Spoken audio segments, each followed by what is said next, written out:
Hello famille, pour ce mois de décembre, nous nous sommes entretenus sur le thème « La bonté de Dieu pour la santé de notre âme ». Et comme la première vidéo, la première clé que nous avons partagée avec vous, nous avons dit que le Seigneur désire que nous expérimentons l'abondance de sa bonté pour la guérison des blessures de notre âme. Alors le deuxième point essentiel, c'est que nous devons cultiver notre âme comme un jardin.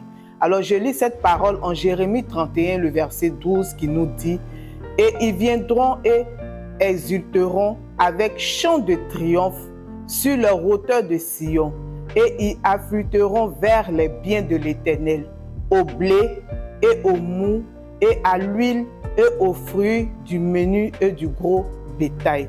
Et leurs âmes sera comme un jardin arrosé, et ils ne seront plus languissants. » Amen. Pour guérir les blessures de ton âme, nous devons cultiver notre âme comme un jardin. Et un jardin a besoin d'être arrosé.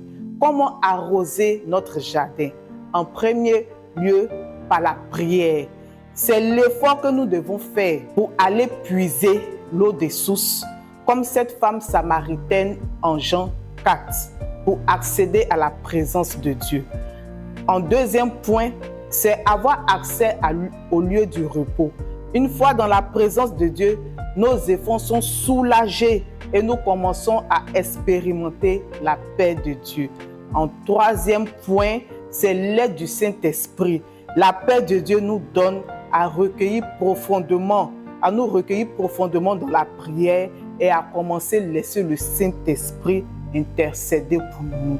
En quatrième point, c'est l'eau des sources, l'eau de la vie. Le Saint-Esprit prend le contrôle total et inonde, imbibe notre âme de cette eau de source, l'eau de vie.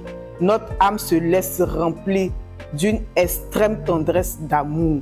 Le jardin devient ainsi magnifique. Les fruits, les feuilles récoltées respirent tout simplement la sainteté. Que Dieu nous bénisse.